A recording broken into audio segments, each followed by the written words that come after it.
Shana Meyerson here to do this week's TerraFlow. Today I'm just going to talk to you about a simple way of getting into crow. I know that with me, when I first learned how to do crow, it's like I avoided it for so long. I told everyone, I can't do it, but I had never actually tried it until one day I saw a 5-year-old do it, and that sort of nailed it for me, where I'm like, okay, if a 5-year-old could do it, I could do it, and I bet you could do it too. So I'm going to go over some fundamentals of just getting into this balance, which is pretty much the basis of all our balances in yoga. The first thing you want to do is you start with your feet close together and your knees wide apart. This is important because, now this is math, I know not everybody likes math, but diagonal lines hit the ground slower than vertical lines. That's why we measure TVs on the diagonal, because a 52-inch screen seems a lot bigger than like a 12-inch screen. Does that make sense? So with this diagonal, what I'm going to do is I'm going to creep my knees way up towards my armpits. If you have the flexibility, getting really, really low, so your elbows and hands are on the floor, helps to really sort of ignite this energy where the shin is on the tri. This is an important point. A lot of people put the hamstring or the back of the knee behind the thigh, and that doesn't give you a lot of height to lift off of. I'm going to show you how when we get really high up on the arm, it really helps you to get in. From here, I'm going to sort of pull my hands back so I sort of glue the arms to the legs. I come super high on my tiptoes and I look up. When you look down, your momentum is down. If you fall on your face. When you look up, your momentum's up. If you fall on your feet. I prefer feet, that's why I'm going to look up. If you prefer face, look down. So, looking up with my knees high on my tris and my fingers spread wide. I'm going to start to lean forward. Now here's the thing. If I keep my arms and my legs in exactly the same position, and I go 1 inch past scary, my feet will actually leave the floor without even trying.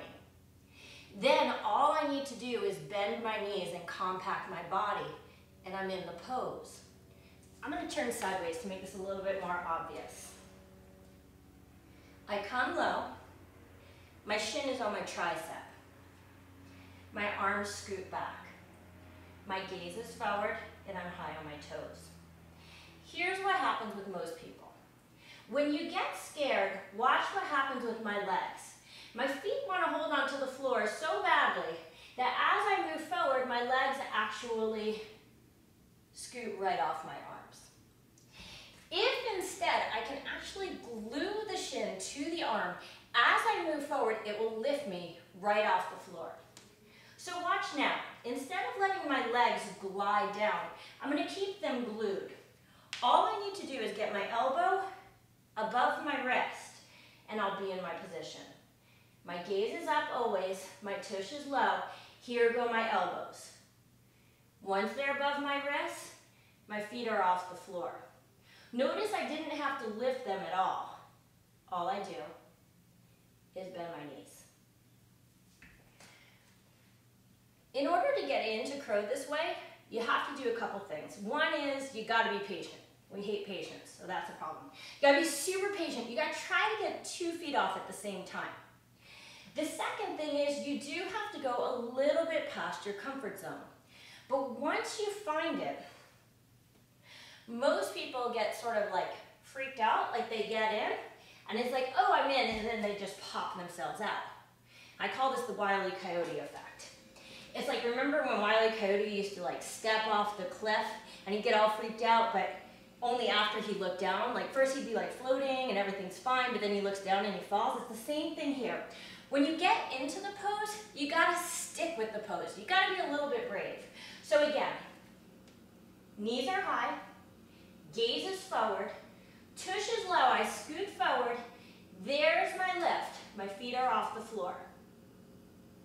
Knees bend, my arms stay stable, my gaze stays forward. Now one more thing that's important when I'm working here is that when I'm working with balance, compact poses are going to be the easiest ones to hold on to. The more expansive the pose, let's say handstand, is going to be a lot more challenging. The more compact the pose, the less challenging. So watch what happens. Here's my compact pose. It's very stable. Now what a lot of people do, if I didn't bend my knees, my hips are really high. Notice how it's propelling me down towards the floor. If I didn't have great control, I'd fall on my face at that point. Not a good point to be at. So, again, tush low, gaze forward, keep the heart up in the tush low, and there's your balance. Just as a quick demonstration about arms in the wrong place, a lot of people put their arms here, behind their hamstrings. It does make it easier, more stable on the balance, but look how hard it is for me to lift. This is me really trying. I'm about 2 inches maximum off the floor. When I'm up on my shins, it automatically lifts me way up. I'd say that probably when you're working on this, don't worry so much about the feet. The feet are sort of like secondary to what's going on with the arms and what's going on with the core. Eventually, crow is a position that's done 100% arms and core. It's done with straight arms, so that when you come in, it's like moving up a fire pole. My gaze is forward, my tush is low, but again, all I have to do is bend my knees. And those are the basics for crow. Thanks so much for joining us this week on TerraFlow.